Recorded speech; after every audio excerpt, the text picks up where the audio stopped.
बनी है हुआ है, लेकिन धारा 370 हटने के बाद पहली बार यूपी में सरकार बनी। इंजीनियर ऋषिद हमारे साथ मौजूद है, उनसे बात करेंगे। यहीं पे शपथ समारोह में आप भी शामिल हुए हैं, आज सरकार बनी है।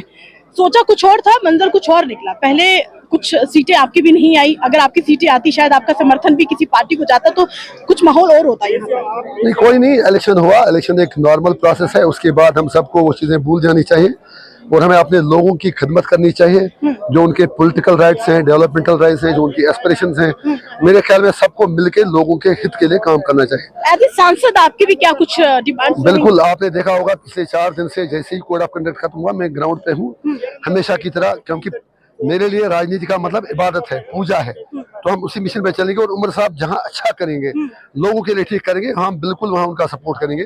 क्योंकि अल्टीमेट मकसद है जो लोगों के इश्यूज हैं, जो एस्पिरेशंस हैं, वो हम सबके ईगो से, पर्सनल इंटरेस्ट से काफी बड़े हैं। कांग्रेस ने बाहरी समर्थन दिया लेकिन सरकार में शामिल नहीं हुए, तो कांग्रेस ने कहा कि राज्य का दर्जा मिलना पहले जरूरी है। कांग्रेस का कंफ्यूजन है, वो तो आप कह रहे हैं, मैंने तो यही कहा था।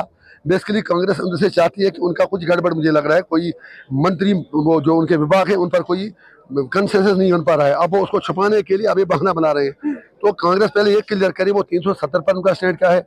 कश्मीर में कहते हैं 370 वापस आना चाहिए, जम्मू में उसको गोलमोल जवाब देते हैं, दिल्ली में कहते हैं हमारा इशू स्टेटहुड है। तो दुर्भाग्य ये है, बदकिस्मती है कि जब हम देखेंगे कांग्रेस ने ही अटानमी को बेसिकली वीक किया है। आप 53 से लेकर आज तक देख लें, जितना भी हमारे पास रियल अटानमी थी वो तो कांग्रेस ने छीनी। लेकिन आज हम राहुल गांधी जी से ही एक्सपेक्ट करेंगे वो इतना बताए 370 के लिए जब उनके पास मेजॉरिटी आएगी तब उनका स्टेट क्या होगा। फिर जहां तक उमर साहब की बात है, तो उमर साहब से यही कहेंगे, वो कहते हैं इस सरकार से मांगिए नहीं। तो मेरा इतना छोटा सा प्रश्न है कि अगर बीजेपी 50 साल तक सरकार में रहती है तो क्या तब तक वो 370 पर बात नहीं करेंगे? लेकिन फिर भी जहाँ वो अच्छा करेंगे हम उनके साथ हैं, जहाँ लोगों के हित के खिलाफ काम होगा वहाँ चट्टान की तरह उनके खिलाफ खड़ा रहेंगे। राज्य का दर्जा वापस लेने के लिए आप क्या कहेंगे? वो आप उमर साहब से पूछ लीजिए। हमने उनसे रिक्वेस्ट किया था कि आप थोड़ा वेट करें।